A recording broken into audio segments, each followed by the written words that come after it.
Hello students, I am BL Chaudhary, team botany CLC Sikar. तो स्वागत है बेटा आज के लेक्चर में आपका।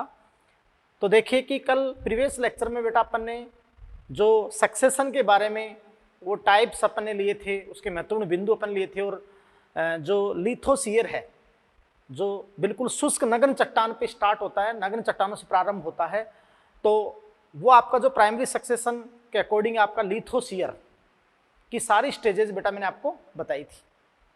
क्लियर।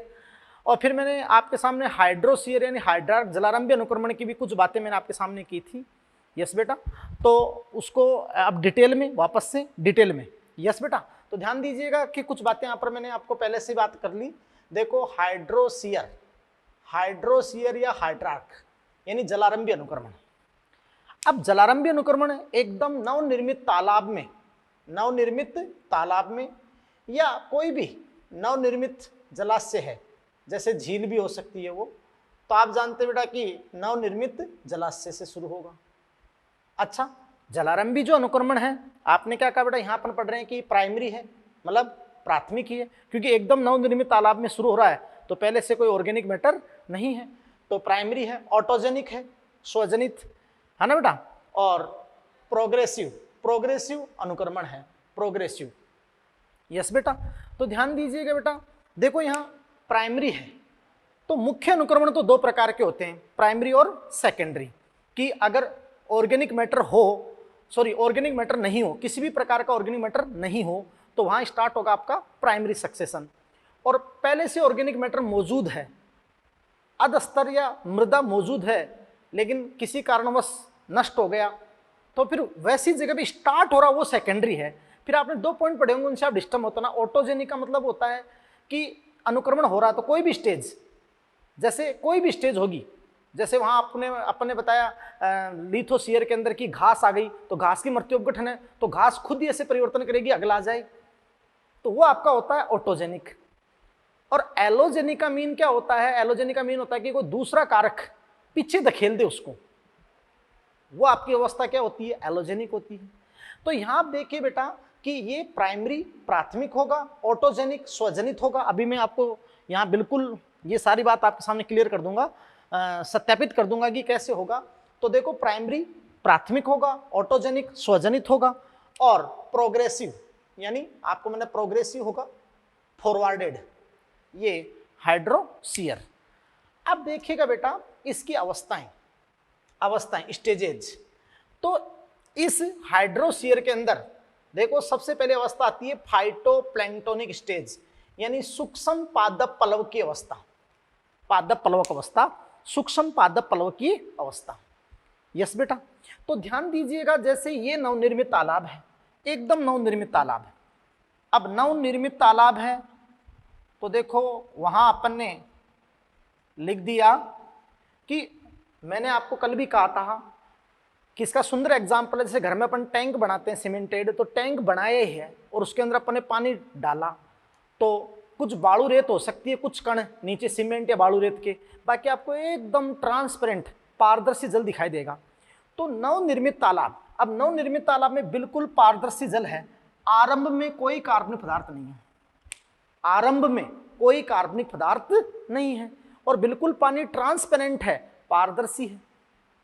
यस बेटा, और कोई ऑर्गेनिक मैटर नहीं है। अब कोई ऑर्गेनिक मैटर नहीं है, वहां अगर कोई सक्सेशन स्टार्ट होता है तो क्या है, प्राइमरी। एक बात क्लियर कर दी मैंने, ठीक है। अब बेटा ध्यान दीजिए कि ऐसे तालाबों में पाइनियर प्लांट के रूप में, पाइनियर प्लांट के रूप में यानी पूर्वगामी समुदाय के रूप में, तो पूर्वगामी समुदाय के रूप में कुछ स्पोर बीजाणु आते हैं, और वो किसके, सूक्ष्म प्रकाश संश्लेषी सजीव, सूक्ष्म प्रकाश संश्लेषी सजीव, जैसे डायटम, डायटम डेस्मिड। अच्छा, डायटम डेस्मिड को आपने 11th में क्या कहा था, क्राइसोफाइट्स, समुद्र के मुख्य उत्पादक या क्राइसोफाइट्स, जल के जलीय पारितंत्रों में सबसे मुख्य उत्पादक होते हैं क्राइसोफाइट्स, जो पादप पल्लव होते हैं, डायटम और डेस्मिड या साइनोबैक्टीरिया। तो इनके स्पोर आते हैं, तो ये संरचना यहां पर आ जाएगी। अच्छा, ये नग्न आंखों से दिखाई नहीं देगी, नग्न आंखों से दिखाई नहीं देगी, तो ये सूक्ष्म पल्लव की संरचनाएं आ गई। उत्पादक, प्रोड्यूसर, ये प्रोड्यूसर्स आ गए बेटा, प्रोड्यूसर्स, डायटम और साइनोबैक्टीरिया। तो आप समझ रहे हैं बेटा कि डायटम और साइनोबैक्टीरिया आ गए, तो इनको आप कहोगे सूक्ष्म पलव की संरचनाएं।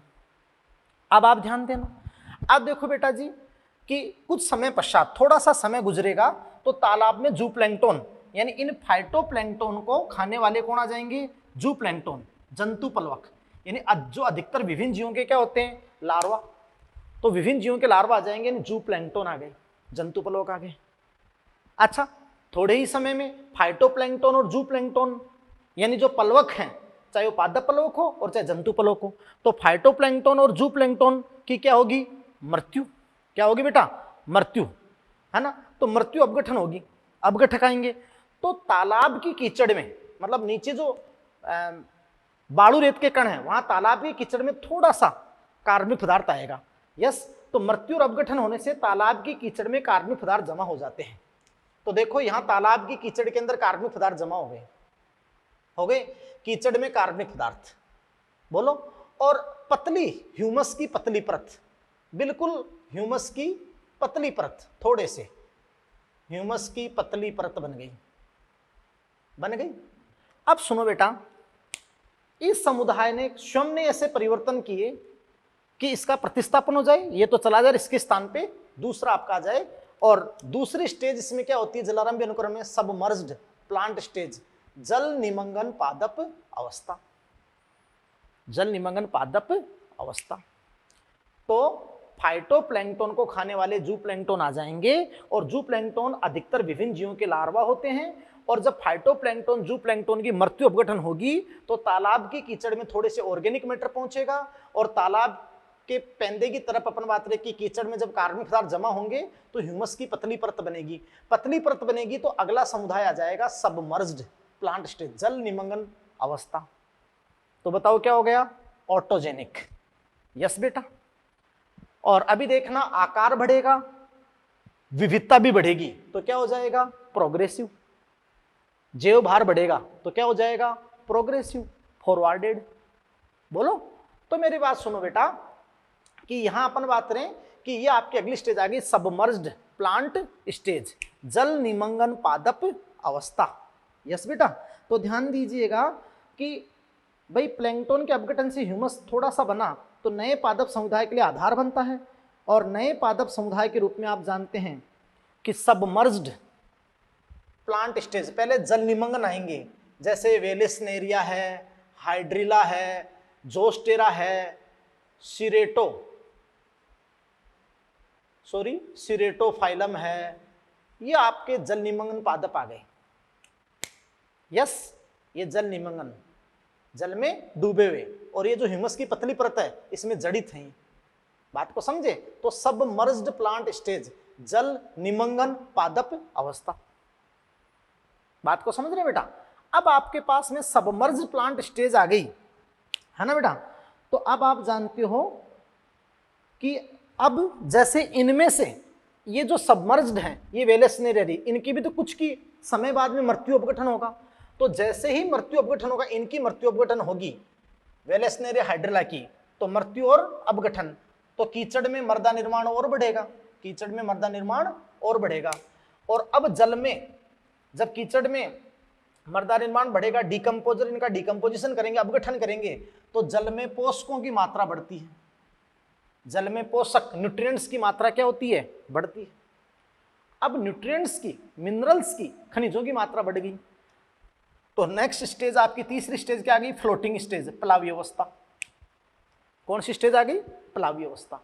अच्छा सुनो, प्लावी अवस्था के अंदर मुक्त प्लावी, एक तो होती है मुक्त प्लावी, मुक्त प्लावी जो फ्री फ्लोटिंग, मतलब जल की सतह पर आराम से तैरते रहते हैं, आइकोर्निया है, पिस्टिया है, साल्विनिया है, जैसे एजोला फर्न है, तो ऐसे बहुत सारे है ना बेटा। यानी मैं आपको बता दूं कि आइकोर्निया है, एजोला है, वुल्फिया है, लेमना है ना, साल्विनिया, पिस्टिया, कुछ मैंने लिख दिए, आइकोर्निया, पिस्टिया, साल्विनिया, तो ये मुक्त प्लावी है ना, फ्री फ्लोटिंग, जो सरफेस पे फ्लोट कर रहे हैं। और इनमें से कुछ आपके होते हैं रूटेड फ्लोटिंग, होते तो प्लावी हैं लेकिन जड़ित प्लावी, जैसे साइड में जो ये ऑर्गेनिक मैटर है ना, ये ह्यूमस है यहाँ, तो यहाँ जड़ित होते ये, तो ये आपके हो गए जैसे ट्रापा, सिंगाड़ा या नीलंबो कमल, लोटस। तो आप जानते हैं कि ट्रापा है, सिंगाड़ा है, नीलंबो यानी ये कमल है, विक्टोरिया या निम्फिया, या फिर क्या आ जाएगा निम्फिया, निम्फिया। यस बेटा। तो ये देखो यहाँ जड़ित हैं, तो ये दोनों हो गए, लेकिन आएंगे किसमें, फ्लोटिंग स्टेज में, फ्री फ्लोटिंग, मुक्त प्लावी और जड़ित प्लावी। हो गया बेटा। तो ये तीसरी स्टेज हो गई, हो गई। अब आगे से आगे प्रोसेस चलता रहेगा।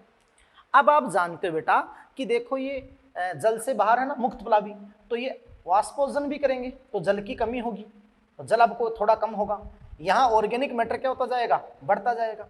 और अब दिमाग लगाने वाली बात करना कि ये जो मुक्त प्लावी है ना, ये जल की पूरी सरफेस को कवर कर लेंगे, ढक लेंगे, ढक लेंगे, तो नीचे प्रकाश नहीं पहुंचेगा, प्रकाश नहीं पहुंचेगा, जो पहले कुछ रह गए थे जल निमंगन, वो पूरी तरह से अपघटित हो जाएंगे यहाँ पे, और कीचड़ में ऑर्गेनिक मैटर या ह्यूमस और ज्यादा बढ़ जाएगा।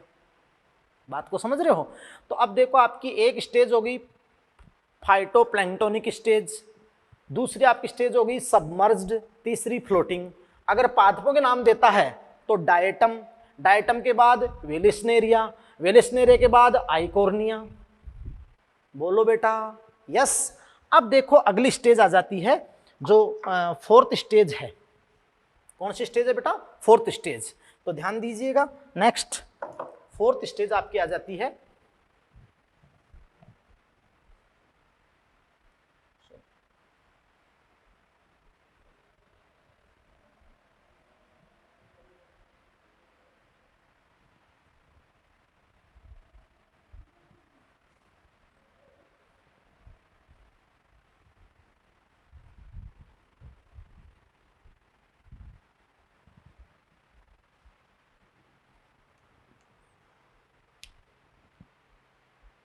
अब अपन एक बात करेंगे पहले थोड़ी सी, फिर अपन फोर्थ स्टेज वही बात कर लेंगे।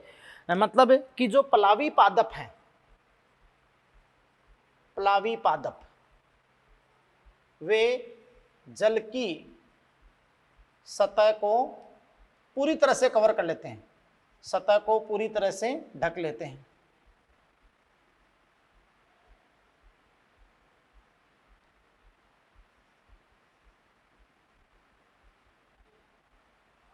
यानी प्लावी पादप जल की सतह को पूरी तरह से ढक लेते हैं। यस बेटा। और आप जानते हैं कि इस कारण से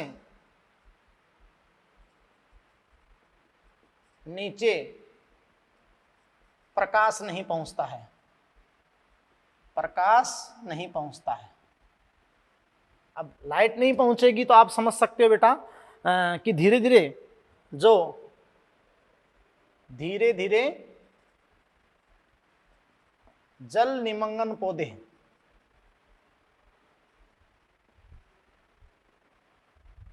तालाब से पूरी तरह से विलुप्त हो जाते हैं,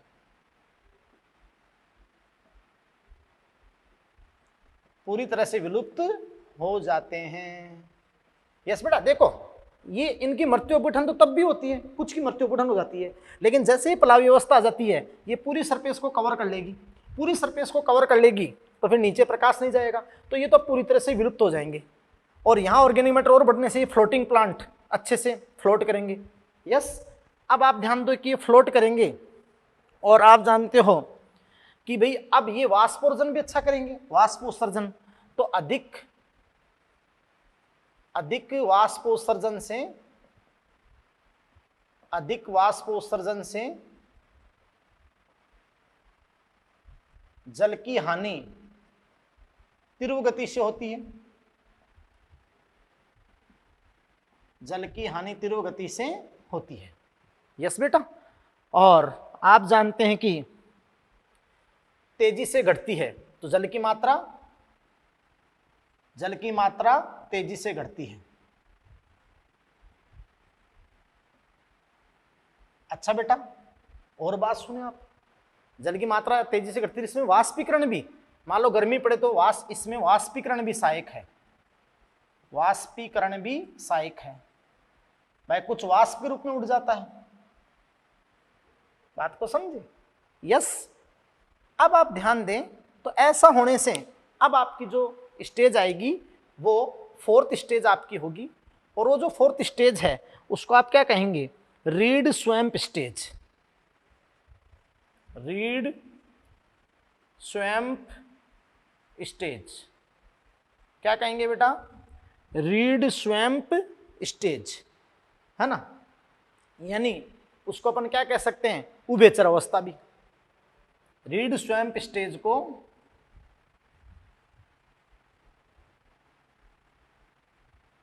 अवस्था को अपन एम्फीबियन स्टेज भी कहते हैं। यानी बेटा क्या कहते हैं, उभयचर अवस्था। यस मेरे बेटा, अब सुनो, उभयचर अवस्था, रीड स्वैम्प स्टेज। भाई इसको अपन उभयचर अवस्था क्यों कहते हैं, क्योंकि ये मतलब कम गहरे और छिछले पानी में, भाई पानी की तो हानि हो गई, पर पानी कम गहरा और छिछला हो गया। पानी कम गहरा और छिछला हो गया, और आपको अच्छे से पता है कि जो तालाब है, तालाब में जो पेंदा है उसका तालाब का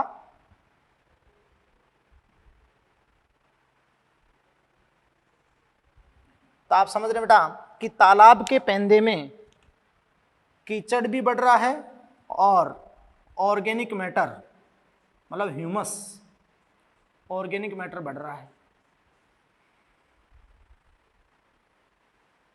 ये लो जी। तो बेटा आप समझ सकते हो कि तालाब की कीचड़ में ये ऑर्गेनिक मैटर या ह्यूमस बढ़ रहा है, बढ़ गया, और पानी की मात्रा कम कम होती जा रही है, पानी की मात्रा कम हो गई। तो कम गहरे और छिछले पानी में, कम गहरे और छिछले पानी में अब देखो कुछ उभयचर पौधे, उभयचर पौधे मतलब जैसे आधा भाग तो उनका यहाँ जल में या मृदा में से जड़ित, और ऐसे उभयचर पौधे। तो ये अपन बातड़ा की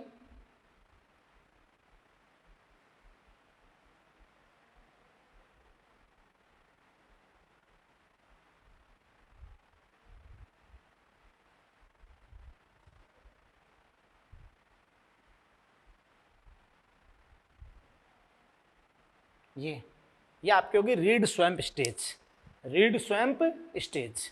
यस बेटा, तो आप जानते हैं बेटा कि भाई ऐसे बहुत सारे पौधे कीचड़ में जड़ित,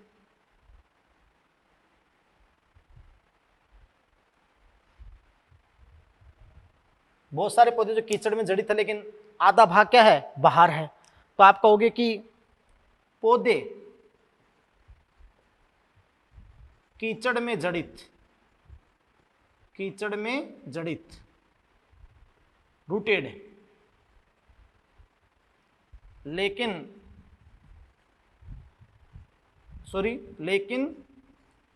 इनका बड़ा भाग बाहर, है ना बेटा।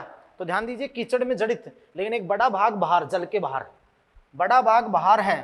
तो आप क्या करेंगे, अधिक वाष्पोत्सर्जन, खूब ज्यादा मात्रा में वाष्पोत्सर्जन करेंगे। यस बेटा, और बहुत ज्यादा वाष्पोत्सर्जन करेंगे। भाई कीचड़ में जड़ित है लेकिन इनका अधिका बड़ा भाग जल के बाहर, तो अधिक वाष्पोत्सर्जन, तो जल की बहुत जल्दी से कमी होगी। और बेटा आप जानते हो कि इसके अंदर कौन कौन हो सकते हैं, जैसे सेजिटेरिया है, जैसे टाइफा है, टाइफा एग्जाम्पल टाइफा, सेजिटेरिया, और अपन बात रहे कि टाइफा, या जैसे रूमेक्स, रूमेक्स क्या हो जाएगा, रूमेक्स। यस बेटा, तो ये कौन सी स्टेज हो गई, read swamp stage, amphibian stage, उभयचर अवस्था। यस बेटा, अब देखिएगा कि अब इसके बाद तुम जानते हो कि ये एम्फीबियन जो पौधे हैं जल का, बहुत सारे जल का वाष्पोर्जन कर देते हैं और ह्यूमस और गाद जमा कर देते हैं।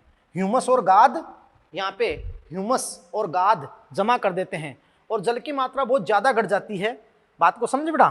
तो अब आप जानते हो कि अगली अवस्था अपने आप ही अगला समुदाय आएगा, और वो जो अगला समुदाय होगा बेटा वो आपका क्या होगा, मार्स मिडो स्टेज। नेक्स्ट कम्युनिटी क्या होगी बेटा, मार्स मिडो स्टेज। तो ये चौथी होगी। अब आ जाओ पांचवी पे। तो बिल्कुल क्रम से बेटा, ध्यान से, दिमाग लगाकर, और आपको क्या करना है, जल की मात्रा धीरे धीरे कम करनी है, ह्यूमस की मात्रा बढ़ानी है। बोलो। तो पौधों का आकार बढ़ता जाएगा, जैव भार बढ़ता जाएगा। बोलो यस बेटा। तो अब आप ध्यान दें, नेक्स्ट आपकी जो स्टेज आ जाएगी वो आपकी आ जाएगी बेटा मार्स मिडो स्टेज। तो ये कौन सी आएगी, पांचवी, मार्स मिडो स्टेज। कच्च सारदल आपको अवस्था दे रखी होगी, मार्स मिडो स्टेज, यानी अब दलदल सी अवस्था आपकी आ जाएगी, है ना बेटा, मार्स मिडो स्टेज। तो अपन कहते हैं कि मार्स मिडो स्टेज में जो मार्स है वो किसके लिए दिया है, दलदली क्षेत्र, दलदली क्षेत्र, या इसको अपन सेजेज, सेजेज अवस्था भी कहते हैं अपन। यस बेटा, सेजेज। तो मार्स मिडो स्टेज आ गया, या आपके सामने सेज स्टेज भी आ गया। क्या आ गया बेटा, सेज स्टेज, सेज अवस्था कह दो, सेज अवस्था। अब सुनो, इन्होंने बहुत ज्यादा वाष्पोर्जन किया तो जल की मात्रा तो बिल्कुल न के बराबर, और ये कीचड़ ह्यूमस आपका बढ़ता जा रहा है, बढ़ता जा रहा है। तो फिर आपका केवल क्या रह जाएगा, दलदल, दलदली क्षेत्र। अब दलदल आपका रह गया, उसको आपने क्या कह दिया, मार्स मिडो स्टेज। तो आप कहोगे कि जल की गहराई बहुत बिल्कुल कम हो गई, और अब आप जानते हैं कि भाई आपकी दलदली अवस्था आ गई। क्या आ गई बताओ, दलदली अवस्था। तो देखिएगा, या चलो इससे दे देता हूं मैं, आराम से आप देखें।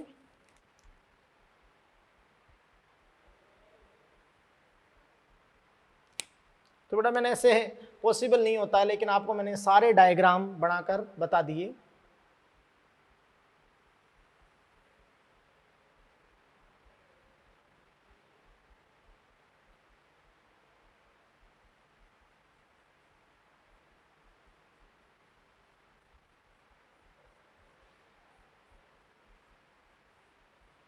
ये लो जी, ये पूरा जल की मात्रा कम होकर ये आपका क्या हो गया, दलदल हो गया, दलदल से भर गया।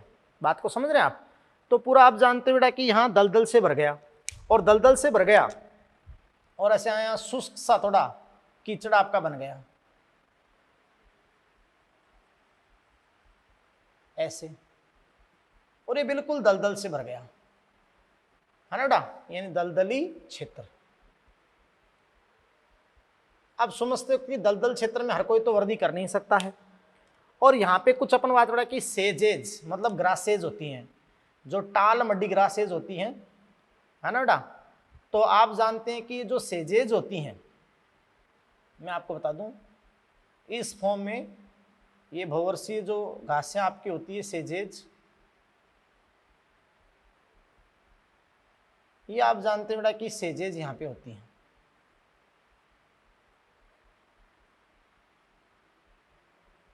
ऐसे तो आप समझ रहे हैं बेटा कि यहां पर सेजेज विकसित हो जाती हैं। क्या विकसित हो जाती हैं, सेजेज कीचड़ के अंदर। और थोड़ा पानी यहां तो है, लेकिन यहां तो बिल्कुल ही क्या बन गया, कीचड़ सा। और इस कीचड़ के अंदर आप जानते हैं कि ये सेजेज विकसित हो गई।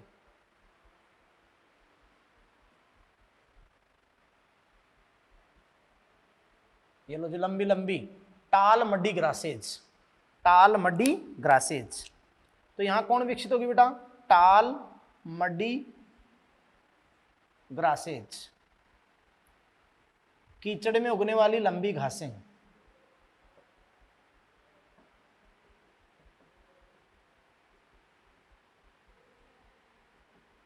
ये लो जी, कीचड़ में उगने वाली लंबी घासें, टाल मड्डी ग्रासेज। यस बेटा। अच्छा सुनो, और आप जानते हो कि कीचड़ में उगने वाली लंबी घासें, है ना, यहाँ पर मुख्य रूप से पाई जाती हैं। और आप जानते हो जैसे सिम्बोपोगोन है, या कैरकस है, साइपेरस, साइपेरस, ऐसी कीचड़ में उगने वाली लंबी ग्रासेस, ये आपकी हो गई। अब बेटा देखिए कि जो नेक्स्ट स्टेज आएगी यहाँ पे, है ना बेटा, अब देखिए कि भाई अब वाष्पोर्जन इतना ज़्यादा होगा, एकदम शुष्क मृदा बन गई। अब शुष्क मृदा बन जाएगी क्योंकि पानी खत्म हो जाएगा वाष्पोर्जन होकर, अब शुष्क मृदा बन जाएगी। शुष्क मृदा बन जाएगी तो ये जलोद्भिद पौधे तो वैसे ही विलुप्त होने वाले हैं, जलोद्भिद पौधे चले जाएंगे। अब तो स्थल सी बात हो जाएगी, यानी जलोद्भिद पौधे चले जाएंगे, तो कुछ ऐसे पौधे आएंगे जो उन स्थितियों को सहन कर सके, और फिर कैसे ना कैसे करके आप जानते हैं कि चरम समुदाय आ जाए, मीजोफाइट्स आ जाए। क्या आ जाए बेटा? मीजोफाइट्स। तो देखो अब कैसे अगले पादपों के लिए अवस्थाएं बनती है। तो ये जो कीचड़ है ना, कीचड़, ये कीचड़ वायु के संपर्क में आती है। तो जैसे ही कीचड़ वायु के संपर्क में आती है, भाई वायु के संपर्क में आ जाएगी कीचड़, है ना बेटा। तो इस कीचड़ में उपस्थित अमोनिया, जो अमोनिया है NH3, उसका ऑक्सीकरण होता है, ऑक्सीडेशन होता है, यस बेटा, और वो नाइट्रेट में बदलती है। किस में बदलती है? नाइट्रेट में, है ना बेटा। तो देखो कि कीचड़ जैसे ही वायु के संपर्क में आती है तो कीचड़ में उपस्थित अमोनिया का ऑक्सीकरण होता है, वो नाइट्रेट में बदलती है। और इस कीचड़ में जो सल्फाइड होता है, वो बेटा किस में बदलता है? सल्फेट में बदलता है, सल्फेट में। तो आप जानते हो कि ये जब ऐसा होता है कि कीचड़ वायु के संपर्क में आती है तो अमोनिया ऑक्सीडेशन होकर नाइट्रेट में, और सल्फाइड उसमें है वो सल्फेट में, और वहां पानी की कमी हो गई, अब कुछ भी नहीं है, तो आप जानते हैं कि जलोद्भिद पौधे वैसे ही खत्म होंगे। तो ये सारी स्टेज, जब ये नाइट्रेट सल्फेट बनता है तो आप जानते हो कि ये स्थितियां स्थलीय पौधों के लिए उपयुक्त हैं, स्थलीय पौधों के लिए उपयुक्त। तो बेटा आप समझ सकते हो कि ये स्थलीय पौधों के लिए क्या है? उपयुक्त है ये स्थितियां। तो स्थलीय पौधों के लिए उपयुक्त स्थितियां बनती गई, बात को समझे। तो फिर पांचवी स्टेज आपकी आ गई मार्स मिडो। तो मार्स मिडो के बाद में आपकी आ जाती है बेटा अपने आप ही श्रब स्टेज और स्क्रब स्टेज, यानी वुडलैंड स्टेज आ जाएगी। क्या आ जाएगी? Woodland stage. तो नेक्स्ट स्टेज में आपको बताता हूं, छठी स्टेज,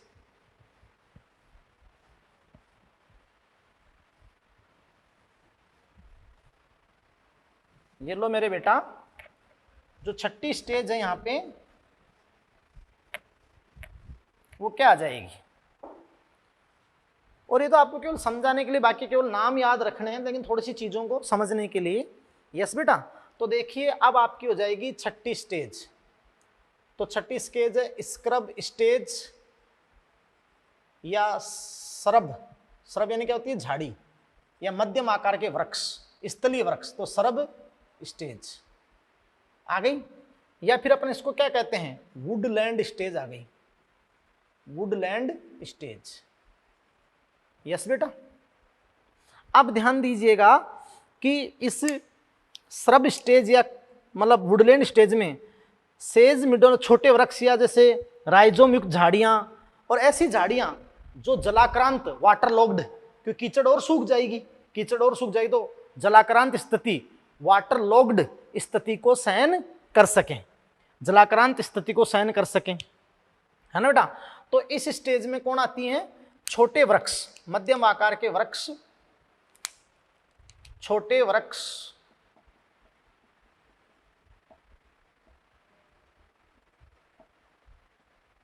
तथा झाड़ियां आती है, झाड़ियां आती है जो जलाक्रांत अवस्था को सहन कर सके या लवणीय स्थिति को भी सहन कर सके, ऐसी झाड़ियां विकसित होती है। यस बेटा। और इसके अंदर देखो मैं आपको जैसे एग्जांपल करवा देता हूं, पोपुलस, वो झाड़ी आपकी होती है पोपुलस। बात को समझ रहे हैं? जैसे पोपुलस है, सेलिक्स है ना, या जैसे ट्रमेलेरिया है, ऐसी अपन बात उड़ा की झाड़ी जो जलाक्रांत स्थिति को सहन कर सके। बस इतना आपका ध्यान रखना है। तो ये आपकी होगी क्या? मतलब जलाक्रांता मतलब वाटरलॉग्ड कंडीशन को सहन कर सके, तो ये आपकी क्या होगी बेटा, सर्ब स्टेज हो गई। अब झाड़ी के बाद में जब फिर अनुकूलता होती जाती है, फिर वापस झाड़ी आ गई तो फिर वापस नमी बनती है और वर्षा का चक्रण बदलता है, तो धीरे धीरे धीरे वहां पर क्या आ जाते हैं, फॉरेस्ट क्या विकसित हो जाते हैं, forest stage, forest stage, one अवस्था, वन प्रावस्था। और तुम जानते हो कि जो वन प्रावस्था है वो आपके क्या है, चरम समुदाय, चरम समुदाय यानी क्लाइमैक्स कम्युनिटी, क्लाइमैक्स कम्युनिटी मेरे बेटा, यस। और चरम समुदाय हमेशा हमेशा क्या होगा, मीजोफाइट्स, समोद्भिद, यानी ना वो जल की कमी ना अधिकता, समोद्भिद वन विकसित हो जाएंगे, समोद्भिद अनुकूल परिस्थितियां और बड़े फॉरेस्ट, बड़े फॉरेस्ट। अब इस दौरान देखो आकार बढ़ा, विविधता बढ़ी, संख्या बढ़ी, एनपीपी नेट प्राइमरी प्रोडक्टिविटी बड़ों की ज़्यादा होती है ना, एनपीपी बढ़ी। हाँ, बायोटिक पोटेंशियल जो जैव जनन भी हो वो घटा, बात को समझे। और न्यूट्रिएंट कंजर्वेशन, सोयल के अंदर आप जानते हैं कि न्यूट्रिएंट का कंजर्वेशन भी क्या हो, बढ़ गया। तो ये आप जानते हैं कि फॉरेस्ट स्टेज आपकी आ गई, क्लाइमैक्स कम्युनिटी। और यहाँ अपन बात रहे कि जैसे वन अवस्था, काष्ठी वृक्ष, यस बेटा, तो टेक्सस है, एबीज बालसमिया है, या चौड़ी पत्ती वाले वन हो जाएंगे तो ओक, सिलिक्स, ये आपके आ गए, बोलो बेटा। तो क्लाइमैक्स कम्युनिटी आएगी मीजोफाइट्स। अब दिमाग लगाएं, अपन इन सारे स्टेजेस को ऐसे अपन शॉर्ट में लिखते हैं, जो आपके नॉर्मल एनसीईआरटी ने दे रखी है। तो देखिए कि शॉर्ट में अपन लिखते हैं तो कैसे हाइड्रोसिरेस संपन्नवार क्या क्या स्टेज आई, तो मैं आपको शॉर्ट में लिखकर उससे सारे क्वेश्चंस आपके क्लियर हो जाएंगे, बताता हूं।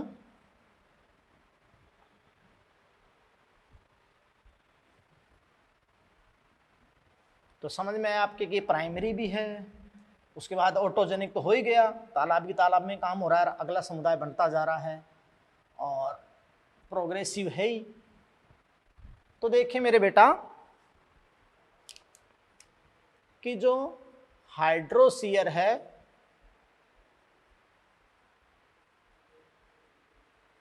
हाइड्रार्क हाइड्रोसीयर, इसमें अगर अपन बेटा देखो अवस्थाएं देखते हैं तो मेरे बेटा देखिएगा, देखो सबसे पहले पाइनियर प्लांट आए। पाइनियर होते हैं पुरोगामी समुदाय, तो यहां पाइनियर प्लांट के रूप में बताओ क्या है, फाइटो प्लैंक्टोनिक स्टेज, यानी पादप पल्लव की अवस्था, बोलो, नवनिर्मित तालाब में जहां आरंभ में कोई ऑर्गेनिक मैटर नहीं था, और ये सूक्ष्म पल्लव की सतह पर प्रकाश को लेकर प्रकाश संश्लेषण करती है ना।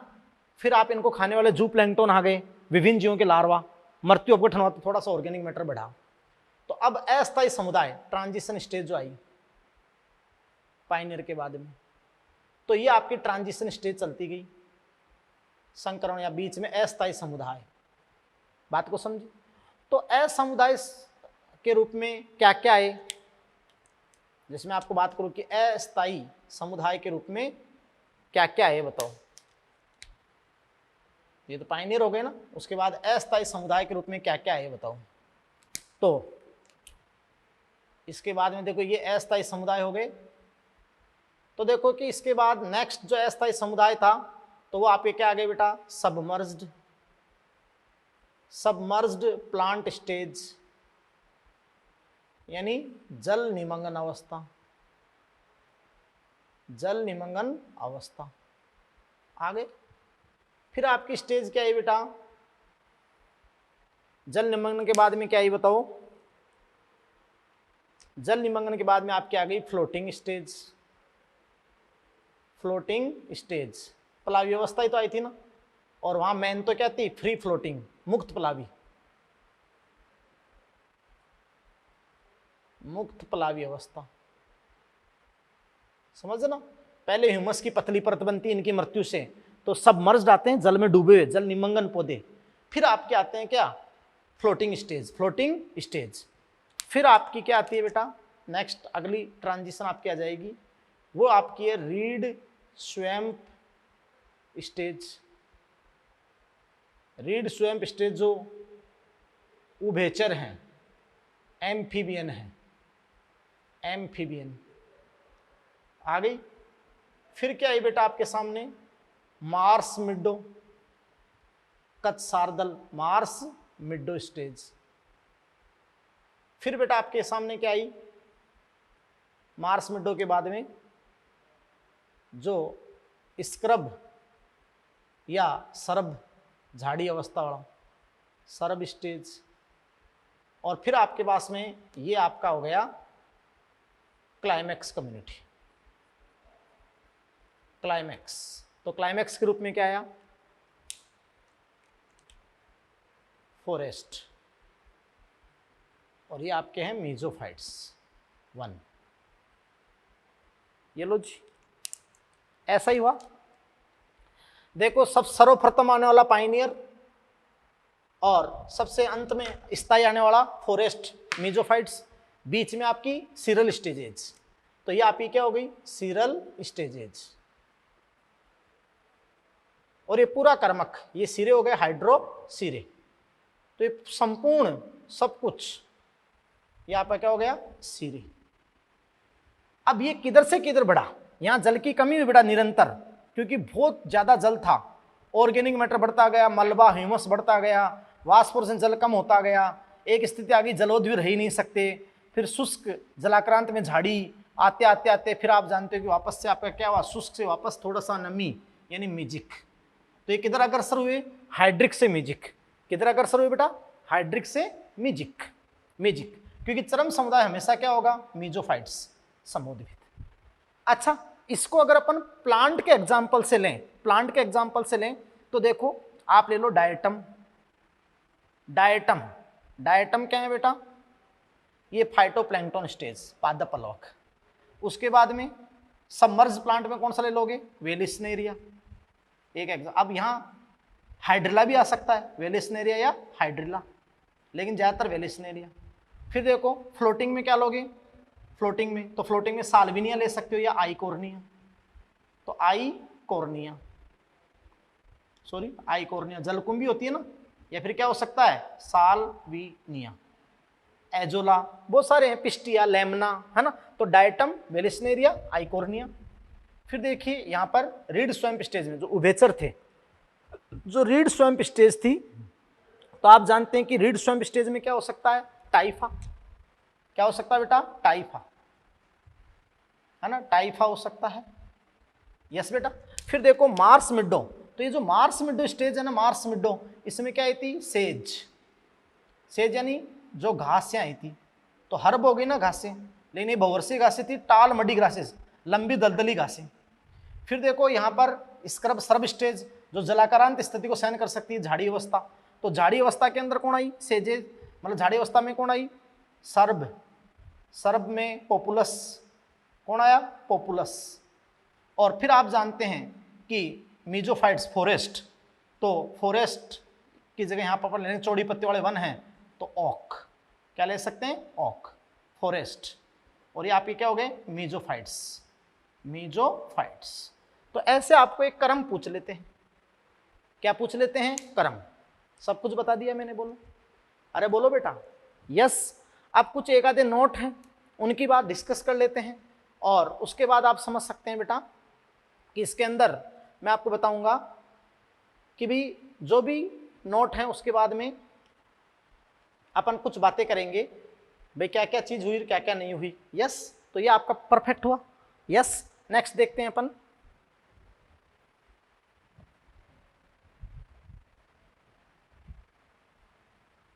इसलिए बेटा थोड़ा जी जान अगर आप एन साइड शब्दों पे लगाओ। अच्छा सुनो, कुछ शब्द ऐसे होते हैं जो हिंदी में बिल्कुल आपको समझ में नहीं बैठेंगे, तो बेटा वहाँ थोड़ी सी इंग्लिश एनसीईआरटी आपको देखनी होगी। भाई अगर आपको इंडिया का टॉप रैंकर बनना है यार, है, देखो ज्योति कुमावत अपने फाउंडेशन की बच्ची थी, हिंदी मीडियम की, है ना। आपने लाइव में देखा होगा कि 700 मार्क्स आए हैं। 11 12 टोटल अपन से, भाई आप समझ रहे हैं कि यहीं पढ़ी हुई, बिल्कुल हिंदी मीडियम। यस, और उसने टॉप किया है ना, और सामान्य सी लड़की, बहुत ज़्यादा इंटेलिजेंट भी नहीं। तो ऐसे बेटा आप में अगर जी जान है तो बहुत कुछ कर सकते हैं। अब देखिएगा अपन कुछ बात कहते हैं, है ना बेटा। तो देखो जब ये मीजोफाइट्स आ जाते हैं, समोद्भिद क्लाइमेक्स कम्युनिटी, तो जो चरम समुदाय है, मैं आपको एक बात बताता हूं कि चरम समुदाय यानी क्लाइमेक्स कम्युनिटी, क्लाइमेक्स कम्युनिटी, ये बेटा जो चरम समुदाय है क्लाइमेक्स कम्युनिटी है। क्लाइमेक्स कम्युनिटी जिस क्षेत्र में रहता है, क्षेत्र की जलवायु के साथ, क्षेत्र की जलवायु के साथ या जो एनवायरमेंट है पर्यावरण के साथ, तो क्षेत्र की जलवायु के साथ साम्य अवस्था बनाए रखता है, साम्य अवस्था बनाए रखता है। और साम्य अवस्था बनाए रखता है तभी तो क्या है, स्थायी है, स्टेबल है। यस बेटा। और आप जानते हो कि जब साम्य अवस्था बनाए रखता है तो चरम समुदाय में मतलब छोटे मोटे परिवर्तन होते हैं, छोटे मोटे जलवायु कारण कुछ छोटे मोटे मौसम में चेंज होता है तो छोटे मोटे परिवर्तन होते हैं, लेकिन समुदाय परिवर्तन नहीं होता है ना बेटा। तो आप जानते हैं कि चरम समुदाय में छोटे छोटे परिवर्तन हो सकते हैं, जैसे पत्तियां गिर गई ऐसे, है ना, लेकिन आसानी से, लेकिन समुदाय परिवर्तन नहीं होगा। जब तक बहुत बड़ा जलवायु परिवर्तन या कोई बड़ा ड्रास्टिक चेंज नहीं हो तब तक समुदाय परिवर्तन नहीं होगा। यस बेटा। अच्छा सुनो, जो क्लाइमेक्स कम्युनिटी है ना, आप जानते हैं कि जो अनुक्रमण की प्रक्रिया किस क्षेत्र में चल रही है, कैसी जलवायु में चल रही है। यस बेटा। तो आप जानते हैं कि अनुक्रमण की प्रक्रिया में, अनुक्रमण की प्रक्रिया में जैसे नवनिर्मित तालाब कहाँ है, अनुक्रमण की प्रक्रिया में चरम समुदाय जो क्लाइमेक्स कम्युनिटी है, चरम समुदाय का निर्धारण, चरम समुदाय का निर्धारण उस क्षेत्र की जलवायु द्वारा होता है। जैसे उस क्षेत्र की जलवायु आर्द्र है, नम उच्च ताप वाली है या फिर शुष्क है, कैसी है, तो उस क्षेत्र की जलवायु के द्वारा होता है, क्लाइमेटिक कंडीशन के द्वारा होता है। जैसे मान लो ये नवनिर्मित तालाब है, अगर ये तालाब में अनुक्रमण हो रहा है, यस बेटा, और ये तालाब में अनुक्रमण हो रहा है, यस बेटा, है ना, और तालाब अगर मान लो कि ट्रॉपिकल रीजन में है, ट्रॉपिकल रीजन उष्णकटिबंधीय क्षेत्र, अब उष्णकटिबंधीय क्षेत्र अगर वहां रेनफॉल ठीक हो रहा है तो आप समझ रहे हैं बेटा कि ट्रॉपिकल एरिया में हुआ तो वहां जब फॉरेस्ट होंगे वो ज्यादातर संभावना है फॉरेस्ट की, जो वन आएंगे समोद्भिद के रूप में वो एवरग्रीन होंगे, मतलब सदाबहार, सदाबहार। और वहां थोड़ी वर्षा कम हुई तो पर्णपाती, लेकिन ज्यादातर वहां सदाबहार होंगे, उष्णकटिबंधीय वर्षा वन सदाबहार। यस बेटा। और अगर मान लो ये तालाब टेम्परेट एरिया में, टेम्परेट एरिया में जानते हो जहां तापमान कम होता है, सर्दी में ज्यादा सर्दी पड़ती है, शीतोष्ण जलवायु में हुई, शीतोष्ण जलवायु में, टेम्परेट में, तो फिर आप जानते हो वहां कैसे वन होंगे, टेम्परेट और डेसिडियोस। डेसिडियोस मतलब एक ऋतु में अपनी पत्तियां गिराने वाले पर्णपाती वन होंगे, पर्णपाती वन। तो भाई कैसा मीजोफाइट्स या क्लाइमेक्स कम्युनिटी, चरम समुदाय कैसे आएगा, ये वहां की जलवायु पे डिपेंड करता है। बात को समझ रहे हैं बेटा। तो बहुत ही इंपॉर्टेंट बात आ गई। यस बेटा। अब आप जानते हैं कि अनुक्रमण के साथ साथ क्षेत्र की जलवायु में भी समांतर बदलाव होते हैं। अनुक्रमण के साथ साथ क्षेत्र की जलवायु में मान लो अच्छे वन, सदाबहार वन हो गए तो वहां वर्षा खूब होगी, तो वहां की जलवायु क्या हो जाएगी, उच्च ताप वाली और नम आर्द्रता युक्त हो जाएगी। बात को समझे। तो अनुक्रमण के साथ साथ क्षेत्र की जलवायु में भी या पर्यावरण में भी समांतर बदलाव होते हैं। जैसे मृदा निर्माण बढ़ रहा था अभी नवनिर्मित तालाब में, जल की कमी हो रही थी क्योंकि समोद्भिद स्थिति आने के लिए। अरे बोलो, बात को समझ रहे हैं। इसके अलावा देखो बेटा कि देखो अनुक्रमण के साथ साथ पादप जातियां जैसे जैसे बदलती है वैसे जंतु जातियां भी बदलती है और डिकम्पोजर के प्रकार भी बदलते हैं, अपघटक के प्रकार भी बदलते हैं, ये बता दिया। अच्छा बेटा ध्यान दो, अनुक्रमण जैसे जैसे बढ़ता है और अनुक्रमण आगे के समुदाय में बेटा जैसे जैसे बढ़ता है तो उस क्षेत्र की विभिन्न जातियों की इकोलॉजिकल निक्के में विशिष्टता आती है।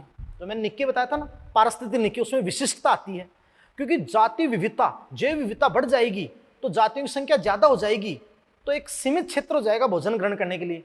तो निक्के विशिष्टता, प्रत्येक जीव का अलग अलग, कोई प्रोड्यूसर है, कोई कंज्यूमर है तो शाकाहारी है, कोई मांसाहारी है। जैसे एक जंगल होता है तो जंगल में बड़े वृक्ष प्रोड्यूसर हैं, शाकाहारी भी हैं, मांसाहारी भी हैं और अपघटक भी हैं। तो अलग अलग इकोलॉजिकल रोल, फंक्शनल रोल, कार्यात्मक भूमिका। तो जैसे जैसे सक्सेशन बढ़ता है तो जैव विविधता बढ़ती है, और जैव विविधता बढ़ती है तो सजीवों के इकोलॉजिकल निक्के में विशिष्टता आती है। और इकोलॉजिकल निक्के में विशिष्टता इसलिए आती है कि उनका भोजन ग्रहण करने का जो क्षेत्र वो सीमित होता जाता है, विशिष्ट क्षेत्र होता जाता है, और वो क्या होता जाता है, सीमित होता जाता है। यस बेटा, यानी भोजन ग्रहण करने का व्यवहार कुछ विशिष्ट स्रोतों या सीमित क्षेत्र तक ही सीमित हो जाता है, ये बात है। और आपने जो जैव भार, विविधता, संख्या सब बढ़ाई, और एनपीपी बढ़ती है, न्यूट्रिएंट कंजर्वेशन, पोषण संरक्षण बढ़ता है, ये सारी चीजें सक्सेशन के दौरान बढ़ती है। यस बेटा, तो ये ए टू जेड आपको लाइनें मैंने एनसीईआरटी की और सब कुछ आपको करवा दिया। बहुत मस्त तरीके से इसको आप पढ़ें। किसको बेटा, सक्सेशन को, अनुक्रमण को। यस, नेक्स्ट अपन टॉपिक स्टार्ट करते हैं, बायोडायवर्सिटी एंड इट्स कंजर्वेशन, जैव विविधता और उसका संरक्षण। यस बेटा, तो देखो अपन नेक्स्ट टॉपिक स्टार्ट करेंगे, जैव विविधता और उसका संरक्षण। हाँ, तो देखिए बेटा कि बायोडायवर्सिटी एंड इट्स कंजर्वेशन, अब अपना टॉपिक है बायोडायवर्सिटी एंड इट्स कंजर्वेशन, जैव विविधता और इसका संरक्षण। यस, तो बहुत ही इंपॉर्टेंट टॉपिक है बेटा, 100% ये टॉपिक एनसीईआरटी से आता है। 3-4 पेज एनसीईआरटी के हैं और 2 से 3 क्वेश्चन नीट में आ जाते हैं, बात को समझे। और 2013 से लेकर आप 19-20 तक का, इसी साल 20 का पेपर देख लीजिएगा नीट का, तो आप जानते हैं कि टोटल क्वेश्चन एनसीईआरटी से है। यस बेटा, और बहुत ही इंटरेस्टिंग टॉपिक है। तो देखिएगा कि बायोडायवर्सिटी एंड इट कंजर्वेशन, जैव विविधता और इसके संरक्षण। सबसे पहले बेटा अपन बात करते हैं बायोडायवर्सिटी क्या है। तो देखिए कि पृथ्वी पर जो जीवों के विभिन्न प्रारूप हैं, जीवन प्रारूपों में जो विविधता है, आपने वहां प्लांट डायवर्सिटी में पढ़ा था कि आईयूसीएन के अकॉर्डिंग पृथ्वी पर अब तक 1.7 से 1.8 मिलियन, 17 से 18 लाख प्रकार के सजीव जातियां ज्ञात है। मान लो किसी क्षेत्र में 20 पादप हैं, 20 एनिमल हैं और माइक्रोब्स भी हैं, तो वहाँ उसको आप किससे शो करोगे, बायोडायवर्सिटी। लेकिन इसको थोड़ा और साइंटिफिक लेवल पे अपन यहाँ इकोलॉजी में थोड़ा और लेवल पे अपन पढ़ेंगे। तो ध्यान दीजिएगा बेटा, बायोडायवर्सिटी सबसे पहले देखो बेटा, मैं यहाँ कहता हूँ कि ये जो जैव विविधता शब्द को बहुत ज़्यादा पॉपुलर बनाया था, वो किसने बनाया था, तो अपन कहेंगे सबसे पहले तो कि बेटा जैव विविधता शब्द का प्रयोग जैव विविधता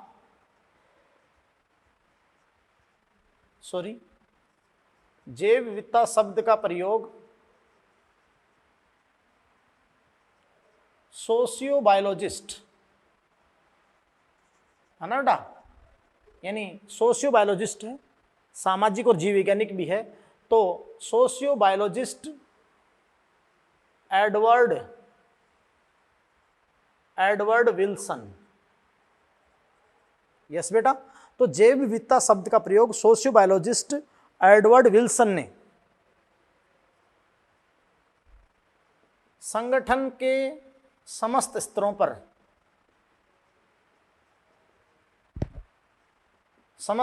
पर मिलने वाली विविधता के लिए किया। यस बेटा, देखो जी रोजेन ने ये बायोडायवर्सिटी शब्द को लेकर आए थे, जी रोजेन, है ना, लेकिन इसको पॉपुलरली जो यूज किया था जैव विविधता शब्द का प्रयोग सोशियोबायोलॉजिस्ट एडवर्ड विल्सन ने संगठन के समस्त स्तरों पर मिलने वाली विविधता के लिए प्रयुक्त किया, ये अपन लिख देंगे, प्रयुक्त किया। यस बेटा, अब देखो मैंने आपको लेवल ऑफ ऑर्गेनाइजेशन शुरू में बता दिए थे, संगठन के स्तर, चाहे वो मैंने फिजिकल हायरार्की हो, चाहे आप समझ सकते हो कि बायोलॉजिकल हायरार्की हो। तो वहाँ मैंने आपसे बात की थी, जैसे बेटा जीवन को बनने से पहले मैक्रोमोलिक्यूल या बायोमोलिक्यूल बने थे, मैक्रोमोलिक्यूल या बायोमोलिक्यूल। तो मैक्रोमोलिक्यूल और बायोमोलिक्यूल। अब दिमाग लगाओ, क्या मैक्रोमोलिक्यूल बायोमोलिक्यूल एक प्रकार के होते हैं क्या? कार्बोहाइड्रेट भी है, वसा भी है, प्रोटीन भी है ना? तो मैक्रोमोलिक्यूल या बायोमोलिक्यूल लेवल पे। उसके बाद में तुम जानते हो कि उपकोशिकीय अव्यय, और फिर आपकी बन गई थी सेल, जीवन, और आप जानते हैं इंडिविजुअल ऑर्गेनिज्म, तो भी पादप जंतु या कुछ भी हो सकता है। इंडिविजुअल ऑर्गेनिज्म जो व्यष्टि है, यस बेटा। और उसके बाद में उसकी पॉपुलेशंस या स्पीसीज, तो जाति स्तर पर भी क्या है? विविधता है ना, स्पीसीज, यस। इसके बाद में देखिएगा बेटा कि स्पीसीज हो गया, उसके बाद में आप जानते हैं बेटा कि यानी वो पॉपुलेशन, और फिर आप जानते हैं कि कम्युनिटी, समुदाय, तो समुदाय में विविधता है, कम्युनिटी, यस बेटा। उसके बाद में देखिएगा कि जैसे इकोसिस्टम, पारितंत्र, तो इकोसिस्टम भी कृत्रिम, पारिस्थितिक, मैन प्राकृतिक, और वहाँ भी जलीय, जल पारितंत्र, स्थल पे घास स्थल, वन, फॉरेस्ट, कई सारे इकोसिस्टम, और वही बड़े इकोसिस्टम बायोम, फॉरेस्ट, कई टाइप आपको बताए थे बायोम के। अरे बोलो बेटा। और आप जानते हैं कि फिर बायोस्फीयर, तो संगठन के प्रत्येक स्तर पर मिलने वाली विविधता के लिए किया था एडवर्ड विल्सन ने, यस बेटा। लेकिन देखिएगा कि जो सबसे इंपॉर्टेंट बात मैं आपको बताऊंगा कि भी इस बायोडायवर्सिटी को, there are 3 most important hierarchical order of biodiversity. तो अपन क्या कहेंगे कि 3 बहुत ज़्यादा महत्वपूर्ण, मतलब जो पदानुक्रम ऑर्डर हैं, तो ध्यान दीजिए कि अपन ऐसे कहते हैं कि देर आर 3 मोस्ट इंपॉर्टेंट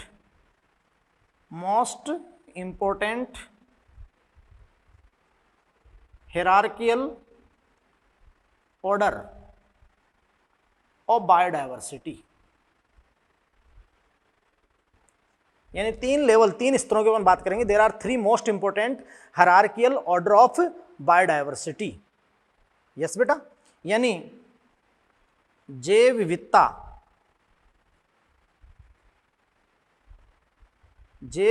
का अध्ययन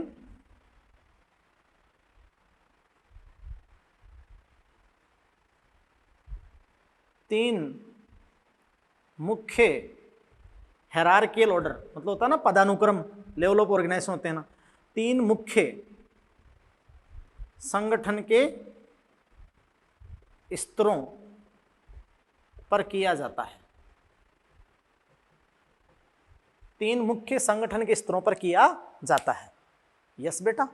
अब ध्यान दीजिएगा कि सबसे पहले अपन जो पहला स्तर लेते हैं यहाँ पे, वो अपन लेते हैं बेटा कि बायोडायवर्सिटी का जो अध्ययन है, वो आप समझ सकते हैं बेटा कि जैव विविधता का अध्ययन 3 मुख्य संगठन के स्तरों पे किया जाता है, या फिर 3 मुख्य बातों को सम्मिलित किया जाता है, यस बेटा। अब देखिएगा कि भी सबसे पहले अपन यहां बात करते हैं genetic diversity. Genetic diversity,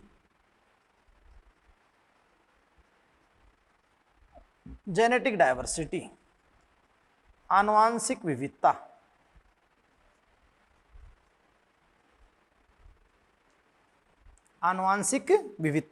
genetic diversity, yes बेटा।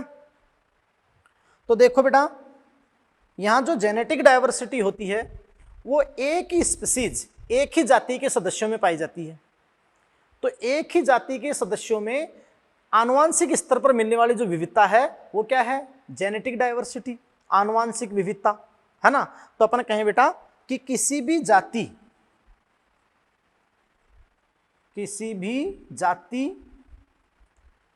के सदस्यों के मध्य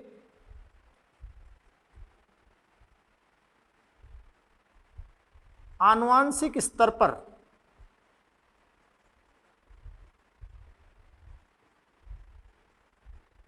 मिलने वाली विविधता,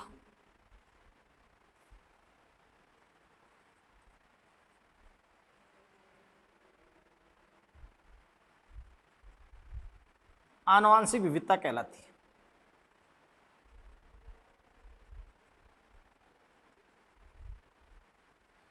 है ना बेटा। किसी भी जाति के सदस्यों के मध्य आनुवंशिक स्तर पर मिलने वाली विविधता क्या कहलाती है, जेनेटिक डाइवर्सिटी। बेटा अपन क्या सोचते हैं या अपना नॉर्मल बात क्या होती है कि एक जाति के सदस्य एक जाति के सदस्य आपस में समान संसाधन यूज करते हैं, आपस में इंटरब्रीड अंतर प्रजनन करके नई संतति पैदा कर सकते हैं। लेकिन ये 100% नहीं है कि एक जाति के जो भी सदस्य होंगे वो एकदम समान होंगे आपस में, ऐसा नहीं है। आनुवंशिक स्तर के ऊपर उनमें भी क्या होगी, विविधता होगी। उसको आप किससे प्रदर्शित करेंगे बेटा, जेनेटिक डाइवर्सिटी से, है ना। जेनेटिक डाइवर्सिटी से आप उसको प्रदर्शित करेंगे। यस बेटा। देखो जैसे जेनेटिक डाइवर्सिटी के अंदर आप किन किन चीजों को सम्मिलित करते हैं। यस बेटा। देखो बेटा कि प्रत्येक जीव का अपना एक जीनोम होता है, जीनी संरचना होती है। बात को समझो। जो आप जीनोटाइप पढ़ते हो, जैसे ह्यूमन जीनोम प्रोजेक्ट में आप पढ़ाया, जीनोटाइप होता है जो टोटल जीन की संख्या होती है और उनका जो प्रारूप होता है वो उसका आनुवंशिक संगठन है। यस। लेकिन जैसे अपने बात पढ़ा कि क्षेत्र के हिसाब से, जैसे भौगोलिक वितरण अलग अलग हो जाए, अलग अलग क्षेत्र में वो चले जाएं, तो आप जानते हैं कि उनके जीनी प्रारूप में थोड़ी सी विविधता भी आ सकती है। और जो जीन स्तर पर विविधता आएगी उसको आप किस में इंक्लूड करोगे, जेनेटिक डाइवर्सिटी में, है ना। तो आप उसको जेनेटिक डाइवर्सिटी में इंक्लूड करोगे। देखो बेटा जैसे एक जीन 2 एलील होती है, तो अलग अलग एक ही जाति के जीव जो अलग अलग जगह चले जाते हैं, तो आप जानते हैं कि जेनेटिक डाइवर्सिटी में क्या क्या इंक्लूड होता है। जेनेटिक डाइवर्सिटी यानी आनुवंशिक विविधता। यस बेटा। तो देखिए कि एक जीन के 2 एलील होते हैं, उस एक ही जाति के सदस्य जब आप जानते हैं कि अलग अलग क्षेत्रों पे जाते हैं तो एलील में डिफरेंस आ जाता है ना। डिफरेंस ऑफ एलील यानी एलील में भिन्नता। यस। या लैंगिक जनन करते हैं तभी आप जानते हो आनुवंशिक पुनर्योजन होता है, तो एलील में भिन्नता यानी डिफरेंस इन एलील।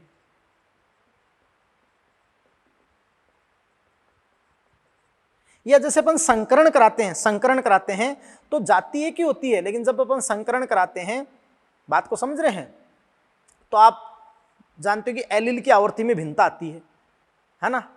एक जीन 2 एलील, तो एलील की आवृत्ति में क्या आ जाती है, भिन्नता आ जाती है। अपन क्रॉस कराते हैं तो आप जानते हो कि एलील में भिन्नता, डिफरेंस इन एलील। या फिर आप जानते हो कि एंटायर जीन, पूरी जीन में ही, एंटायर जीन, संपूर्ण जीन में परिवर्तन हो जाए। या किसी कारणवश आप जानते हैं कि क्रोमोसोम संरचना, क्रोमोसोम स्ट्रक्चर में परिवर्तन आ जाए। क्रोमोसोम स्ट्रक्चर, गुणसूत्र संरचना। तो ये सारे क्या होते हैं बेटा कि आनुवंशिक विविधता के लिए जिम्मेदार होते हैं। जैसे अभी अपन आगे एग्जाम्पल पढ़ेंगे कि जैसे बेटा ये आप जानते हो एक जाति का नाम आप लेते हो ट्रिटिकम एस्टियम। ट्रिटिकम एस्टियम गेहूं का नाम है, बोटनिकल नेम। या जैसे आम का नाम लेते हो मेंजीफेरा इंडिका। लेकिन आम की तो कितनी सारी किस्में होती है, वैरायटी होती है। अब जाति तो एक ही, लेकिन वैरायटीज जो किस्में होती है वो किसके बेसिस पे होती है, एलील के बेसिस पे होती है। उनमें डिफरेंट एलील होते हैं। बात समझे। तो एलील में विभिन्नता आ जाए, संपूर्ण जीन में परिवर्तन हो, गुणसूत्र संरचना में आ जाए, तो वो आपकी क्या होती है बेटा, जेनेटिक डाइवर्सिटी। क्या होती है बताओ, जेनेटिक डाइवर्सिटी। तो ये तो एक स्पीसीज की जो वैरायटीज होती हैं, एक ही जाति की जो अलग अलग किस्में होती है, उसमें ये पाई जाती है क्या, जेनेटिक डाइवर्सिटी, स्पीसीज लेवल पे। बात को समझ रहे हैं। तो इसे आप क्या कहते हैं, जेनेटिक डाइवर्सिटी। जैसे मैं यहाँ एग्जाम्पल की बात आपके सामने करता हूं, है ना बेटा, कि भारत में अपन कहते हैं बेटा कि भारत में लगभग, एग्जाम्पल में बात करता हूं मैं, कि भारत में लगभग आम की 1000 किस्में तथा धान जो चावल है, चावल की लगभग 50,000 किस्में पाई जाती हैं। यस बेटा। और यहां पर एक बहुत इंपॉर्टेंट एग्जांपल देंगे, जैसे अलग अलग क्षेत्रों में, तो हिमालय की अलग अलग ऊंचाई पे, अलग अलग एल्टीट्यूड पे एक आपका औषधि महत्व का पादप होता है राउवोल्फिया वोमेटोरिया। तो हिमालय की भिन्न भिन्न ऊंचाई पे जो उसकी किस्में, जाति की जो किस्में, वैरायटी पाई जाती है, उसमें केमिकल होता है रेसरपिन। रेसरपिन की सांद्रता और उसकी जो तीव्रता है वो अलग अलग है। इसका मतलब अलग अलग एलील है जो उस कैरेक्टर के लिए, उस लक्षण के लिए जिम्मेदार है। बात को समझे? तो आप जानते हैं बेटा कि अगला एग्जाम्पल है जो बहुत इंपॉर्टेंट है, जैसे हिमालय की भिन्न भिन्न ऊंचाई पर मिलने वाले औषधीय पादप है ना, राउवोल्फिया वोमेटोरिया। तो अपन क्या कहेंगे, हिमालय की भिन्न भिन्न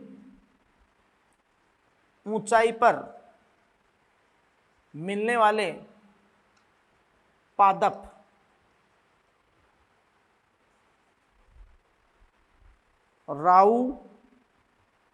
राउवोल्फिया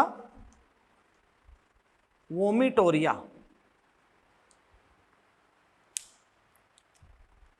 से मिलने वाले एल्केलॉइड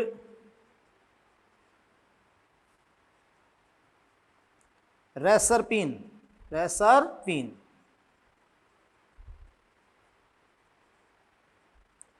की सांद्रता व तीव्रता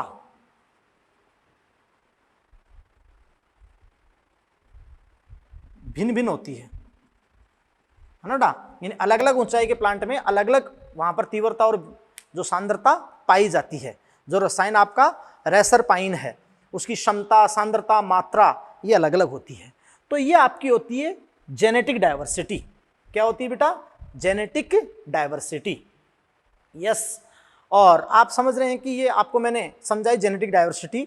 अब ये देखो यहाँ पर मैं एक एग्जाम्पल यानी एक परिभाषा आपको लिखाता हूँ जो बहुत इंपॉर्टेंट है। यस बेटा। तो वो परिभाषा क्या है? वो परिभाषा क्या है बेटा? इकोटाइप क्या होते हैं?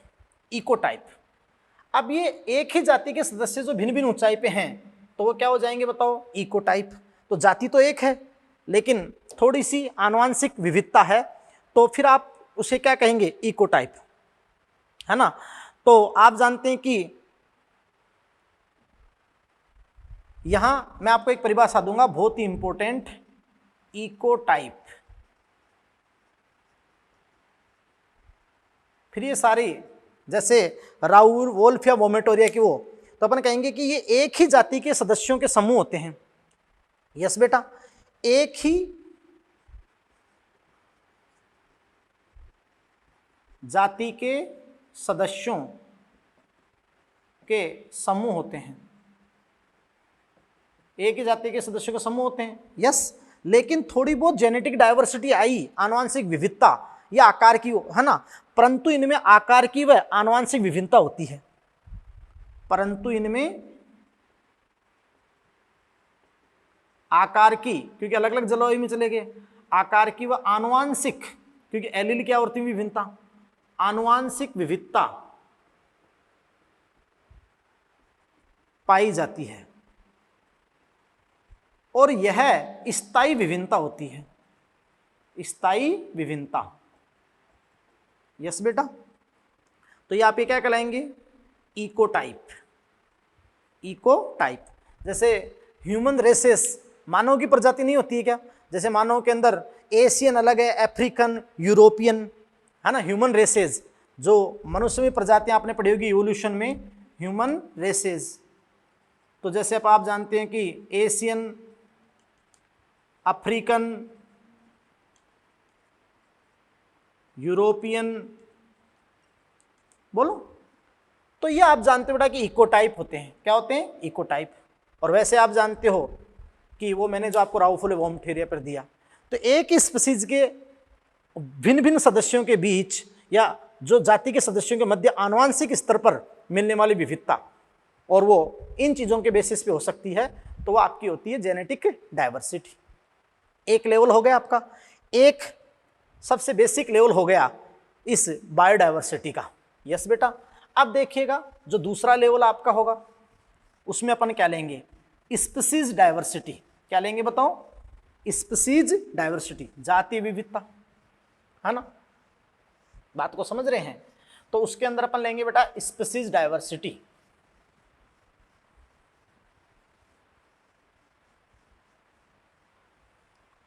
तो ध्यान दीजिएगा बेटा,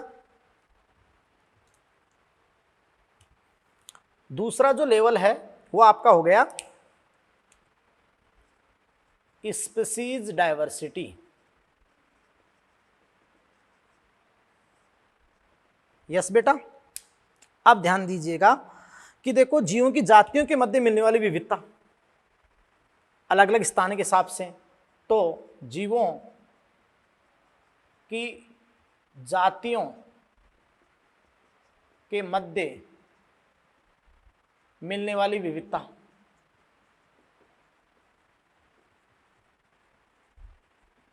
यस बेटा। तो ये आपकी क्या होती है, स्पीसीज डाइवर्सिटी, है ना। जैसे आप जानते हो कि भारत में जो वेस्टर्न घाट है, वेस्टर्न घाट पर एम्फीबियन स्पीसीज, ये जो उभयचर जातियां हैं,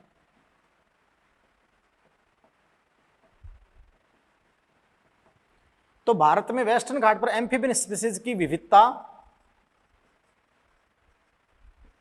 ईस्टर्न घाट की तुलना में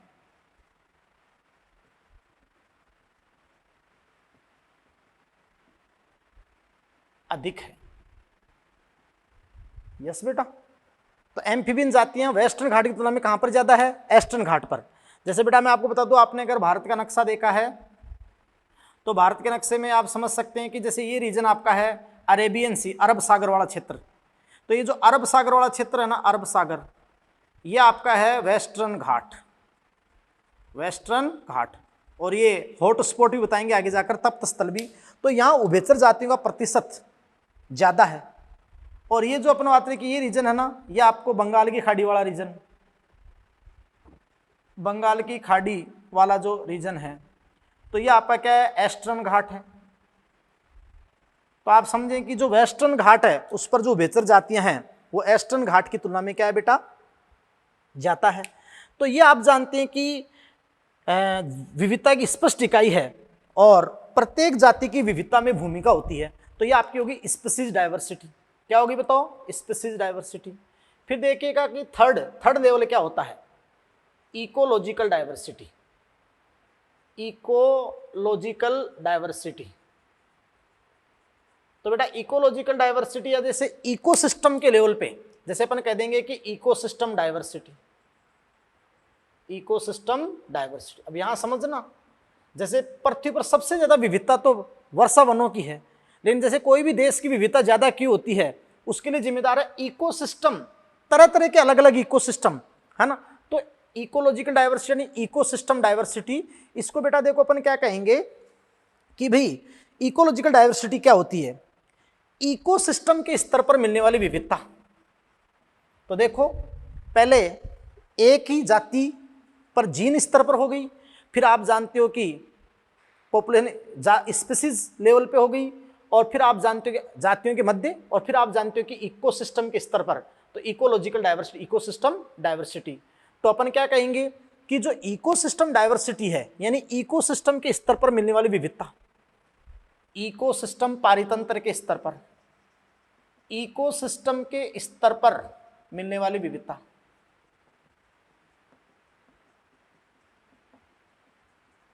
अब बेटा देखो ध्यान दो कि कोई भी देश होता है उसमें एक तरह का इकोसिस्टम होता नहीं है। अपने भारत के अंदर केरला, महाराष्ट्र में उष्णकटिबंधीय वर्षावन भी है, वहां की विविधता उच्च है। लेकिन पूरे भारत की विविधता उच्च क्योंकि यहाँ तरह तरह के इकोसिस्टम है ना। तो अपने भारत के अंदर उष्णकटिबंधीय वर्षावन भी है, अपने भारत के अंदर वेटलैंड, नम भूमि भी है जो दलदली क्षेत्र से होते हैं, अपने भारत के अंदर कोरल रिफ भी है ना, अपने भारत के अंदर डेजर्ट, मरुस्थल भी हैं, थोड़े ग्रासलैंड भी हैं, पर्णपाती वन भी हैं। तो आप जानते हैं कि तरह तरह के इकोसिस्टम, तो इकोसिस्टम के स्तर पर मिलने वाली विविधता क्या कहलाती है? Ecological diversity. अरे बोलो, बात को समझ रहे हैं? और बेटा आप जानते हैं कि भारत में विभिन्न प्रकार के इकोसिस्टम मिलते हैं। भारत में, जैसे अपन एग्जांपल दें कि भारत में विभिन्न प्रकार के इकोसिस्टम मिलते हैं।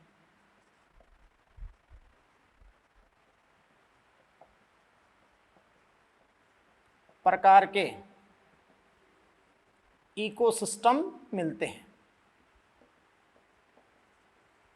यस बेटा, तो उस कम्युनिटी में तरह तरह की जातियां होती हैं। जैसे आप जानते हैं कि भारत में तो फॉरेस्ट भी हैं, वन भी हैं, फॉरेस्ट वन है।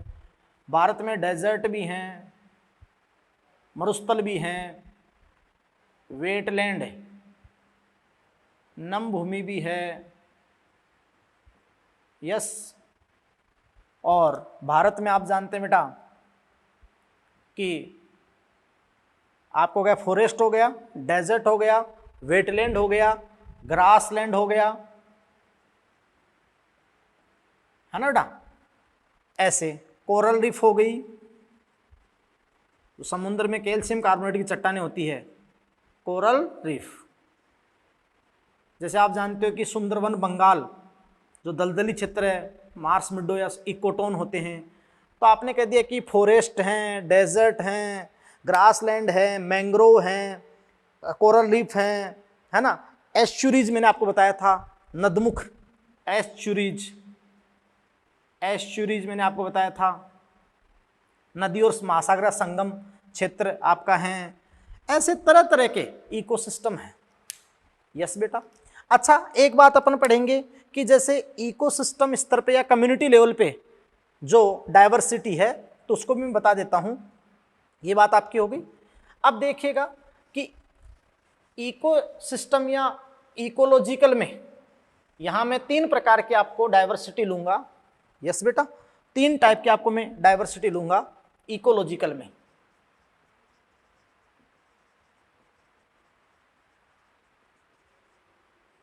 तभी तो अपन कहेंगे भी भारत है ना 12 महाविविध देशों में से एक है। तो ध्यान दीजिए, इकोलॉजिकल डाइवर्सिटी अपने एक अलग पैमाना पढ़ रहे हैं, इकोलॉजिकल डाइवर्सिटी। तो मान लो कि इकोलॉजिकल डाइवर्सिटी में 3 चीज यहां लेते हैं। एक ही कम्युनिटी, एक समुदाय में, with in a community, with in a community, एक ही समुदाय के अंदर, एक ही समुदाय के अंदर की विविधता, जो तरह तरह के पादप और जंतु हैं, तो एक ही समुदाय के अंदर की विविधता यानी विथ इन ए कम्युनिटी, तो वो तो आपकी होती बेटा एल्फा विविधता। उसको आप क्या कहते हैं? एल्फा डाइवर्सिटी, एल्फा विविधता। ये लो एल्फा। फिर यहाँ देखो, इस क्षेत्र में मान लो कि बड़ा क्षेत्र है, तो ये कोई मान लो कि कोई वन है, और फिर यहाँ कुछ जलीय पारतंत्र या फिर घास का स्थल है। यस, तो ये हो गया। अब जैसे ये दो कम्युनिटी, ये तो ये कम्युनिटी, ये समुदाय, कम्युनिटी ए, तो एक ही कम्युनिटी के अंदर की विथ इन ए कम्युनिटी तो एल्फा हो गई, एल्फा विविधता। और बिटवीन 2 कम्युनिटी, इस और इस कम्युनिटी में, तो बिटवीन 2 कम्युनिटी, 2 समुदाय के मध्य, तो 2 समुदाय के मध्य क्या होगी बेटा? 2 समुदाय के मध्य आपकी हो गई क्या? Beta, beta diversity. यस। अब सुनो, बहुत बड़ा क्षेत्र, तो वहां और भी आप जानते हैं कि और भी टाइप के आपके इकोसिस्टम हो सकते हैं, या फिर पारितंत्र, वो कम्युनिटी हो सकती है। तो पूरे एरिया की जो है सभी कम्युनिटीज के मध्य, वो आपकी क्या हो गई? Gamma, gamma diversity, gamma. Overall पूरी बात को समझ रहे हैं? क्लियर है बेटा? तो खैर ऐसे कुछ क्वेश्चंस आपके आएंगे, इसको मैं थोड़ा और अच्छे लेवल पे आगे करवा दूंगा। यस बेटा। और अपन नेक्स्ट चैप्टर में देखो, आप बहुत अच्छे से बायोडाइवर्सिटी आप पढ़ के आना, मैं बहुत अच्छे लेवल पे कि इंडिया का क्या इंपॉर्टेंस है, जैव विविधता के प्रतिरूप क्या होते हैं, और बहुत अच्छे लेवल पे आपको मैं उसको क्लियर कराऊंगा। Yes, thank you very much बेटा। नेक्स्ट में देखते हैं।